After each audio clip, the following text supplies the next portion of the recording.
Welcome to our show Let's Talk Health.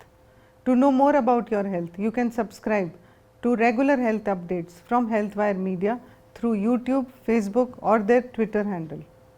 To discuss about a very common topic which we see not only in women but in elderly population and in also people who have risk factors like hypertension, heart disease, blood pressure, and to know more about this, we have with us Dr. Praveen Gupta. He is Director and Head of the Department in Neurology at Fortis Memorial Research Institute, Gurugram. Welcome Dr. Praveen. So Dr. Praveen, जो stroke है जो कि brain haemorrhage या brain attack के नाम से भी जाना जाता है, तो स्ट्रोक कितना कॉमन है और कैसे डायग्नोस होता है? स्ट्रोक या पक्षाघात या अधरंग एक बहुत ही कॉमन बीमारी है और इसके दो प्रकार होते हैं। आपने सही बोला, ब्रेन में ब्लॉकेज जिसे हम आम भाषा में क्लॉट बोलते हैं, या ब्रेन में हेमरेज, नस का फटना जिससे ब्रेन में लीकेज हो जाती है। तो ब्रेन में जब ब्रेन की आर्टरी ब्लॉक हो जाती है तो ब्रेन को रक्त पहुंचना बंद हो जाता है, तो ब्रेन काम करना बंद कर देता है, क्योंकि हर घड़ी ब्रेन के सेल्स डेड हो रहे होते हैं और एक इमरजेंसी सिचुएशन है, इसलिए हम इसे बोलते हैं ब्रेन अटैक, ताकि लोगों को समझ में आए कि इमरजेंसी दवाई का रिक्वायरमेंट है। इसके जो लक्षण हैं वो हैं जबान का तुतलाना, चेहरे का टेढ़ा होना, हाथ पैर में ताकत चली जाना, हाथ ना उठा पाना, चलते हुए लड़खड़ाना, आंखों से रोशनी कम होना, याददाश्त चली जाना, व्यवहार बदल जाना या बेहोशी। तो इन लक्षण से आप आइडेंटिफाई कर सकते हैं कि आपको ब्रेन अटैक हुआ है और तुरंत जाकर एक सीटी या एमआरआई करने से आपको हेमरेज हुआ है या ब्रेन में क्लॉट आया है, इससे डिफरेंशिएट करना बहुत ज़रूरी है, क्योंकि दोनों का इलाज अलग अलग है। So if we are able to diagnose in time and reach hospital in time to know whether reason for your stroke is brain hemorrhage or there is ischemia or there is a tumor which is leading to compression of the important brain structures, it is important to visit a multi-speciality hospital that have facilities for stroke management. And as public, we need to be aware that what are the common signs and symptoms that will present in the form of stroke that Dr. Praveen just highlighted. So, Dr. Praveen, what are the common risk factors that predispose to having stroke in the general population? The common risk factors for stroke are diabetes. Diabetes is a very important risk factor, and controlling your blood sugar can reduce your risk of stroke by 50%. The second important risk factor both for hemorrhage and clotting is hypertension or raised blood pressure, and controlling hypertension will also reduce your risk for stroke, heart attack and overall death by 50%. The third risk factor is high cholesterol, which actually gets deposited in your arteries, causing blockage leading to stroke. The fourth risk factor is lack of exercise or weight gain, which leads to deposition of more cholesterol in your arteries. So sedentary lifestyle is a big risk factor. Then family history, if your parents had stroke or somebody in a relationship had stroke, is a big risk factor.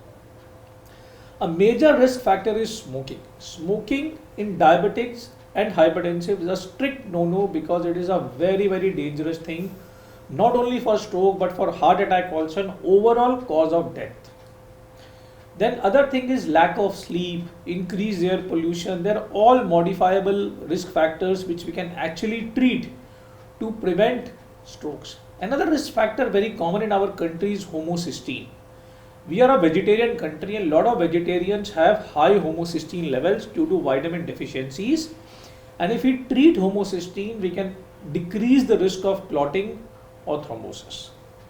So yes, we know that strokes are happening day in and day out, and as winter approaches, the incidence of stroke has also increased. So there is a very common acronym that we use for stroke which is called FAST. So can you explain in brief what does this mean? So brain attack, FAST, they have all been coined to reinforce and stress the urgency of reaching the hospital in time.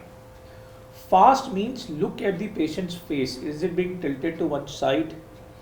Look at the arm, whether it is drooping or not. Look at the speech, whether there is slurring of speech or not. T stands for time. If all this is happening, then there is no time to waste. Go to the hospital immediately because stroke treatments are extremely time sensitive. To reinforce, अगर आपका चेहरा टेढ़ा हो रहा है, आपकी जबान तुतला रही है, आपके हाथ पैर में कमजोरी आ रही है, तो वक्त ज़ाया ना करें, क्योंकि स्ट्रोक का इलाज टाइम से लिंक्ड है और हर घड़ी हर क्षण आपके लिए कीमती हो सकता है, क्योंकि लेट होने के बाद कुछ जान बचाने वाले, शरीर को ठीक करने वाले ट्रीटमेंट आपको मिलने से चूक सकते हैं। So stroke emergency teams are available in hospital round the clock because there is no time. It can be during daytime, it can be even at night. So as you mentioned that time plays a very important role. So there are people who are in villages who are far away from this place and they take more time to reach hospital. Sometimes the diagnosis is delayed because of dearth of facility of CT or MRI, or maybe the reporting is not right, and when they reach to you at a later time. So what is it that you can do to help them? So first thing, if you have a stroke, अगर आपकी body में paralysis आया है तो इधर उधर समय बर्बाद ना करें, सीधा एक नियरेस्ट हॉस्पिटल जहाँ पे CT स्कैन की मिनिमम फैसिलिटी है वहाँ जाएं। अगर न्यूरोलॉजिस्ट या न्यूरोसर्जन अवेलेबल है तो उनसे मशवरा करें, ताकि आपका जो बेसिक इलाज है वो उससे भी चालू हो सकता है। हमारे पास ऐसे इंजेक्शन्स हैं जो हम 4.5 घंटे में लगाते हैं, जो स्ट्रोक को, पक्षाघात को रिवर्स कर सकते हैं, और हमने टेबल पे लेटे लेटे 1 घंटे के अंदर ठीक होते हुए कई पैरालाइज मरीजों को देखा है। पर कुछ लोग दूर रहते हैं, अस्पताल समय से नहीं पहुंच पाते, उनके लिए भी अभी हमारे पास ऐसी अवस्थाएं आ गई हैं कि हम तार डालकर ब्रेन से क्लॉट को खींच सकते हैं और पैरालिसिस को रिवर्स कर सकते हैं, और ये कुछ खास स्थितियों में हम ये 24 घंटे तक कर सकते हैं। इसलिए गांव के लोग, दूर के शहरों के लोग भी इसका फ़ायदा उठा सकते हैं।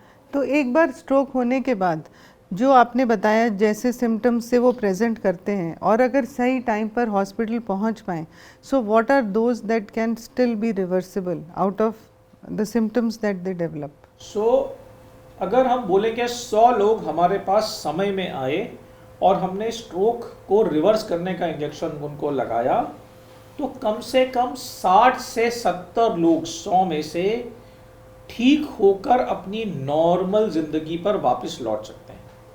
100 में से 70 लोग, 60 लोग अपनी नॉर्मल ज़िंदगी में पैरालिसिस को बीट कर पैरालिसिस को जीत कर वापस अपनी ज़िंदगी में पहुंच सकते हैं। So Dr. Praveen, what are the preventive measures कि स्ट्रोक ना हो? स्ट्रोक ना हो, स्ट्रोक हो जाए तो ये करना है, पर स्ट्रोक इतनी घातक बीमारी है कि उसे रोकना उसका इलाज करने से भी ज़्यादा इम्पोर्टेंट है। सबसे पहली चीज़, ये मत समझिए कि स्ट्रोक का रिस्क 60 साल के बाद चालू होगा। स्ट्रोक की जो जड़ है वो तो 20 साल की उम्र में ही चालू हो जाती है, क्योंकि कोलेस्ट्रॉल आपकी आर्टरीज में जमना चालू हो जाता है। तो ग्रिस्ट खाना, तला हुआ खाना, बहुत घी तेल वाला खाना ना खाएं, नमक कम खाएं, क्योंकि अगर नमक को हम अपनी डाइट में थोड़ा भी कम कर लें तो वो ब्लड प्रेशर को कंट्रोल कर पाएगा। रोज आधा घंटे एक्सरसाइज करें, लगातार ब्रिस्क वॉक करें। ये 3 चीज़ें भी आदमी के हार्ट अटैक, स्ट्रोक और डेथ के रिस्क को 50% तक कम करती है। धूम्रपान या स्मोकिंग बिल्कुल नहीं करें। अल्कोहल का सेवन अधिक मात्रा में ना करें। अपने ब्लड प्रेशर को कंट्रोल में रखें, अपने डायबिटीज़ को कंट्रोल में रखें, और नियमित डॉक्टर से जांच कराएं ताकि इन बीमारियों को जल्दी पकड़ सकें। तनाव अवॉइड करें, ठीक से पूरी नींद लें। अगर आप एक हेल्दी लाइफस्टाइल लेंगे तो अपनी जान की सुरक्षा 50% तक कर सकते हैं। तो doctor Praveen, stroke is also commonly seen in women, so are there symptoms similar to stroke in men as well? Stroke symptoms in men and women are absolutely same, but for women, certain times women may be more prone to attacks like post-pregnancy, during pregnancy when the clotting tends to increase.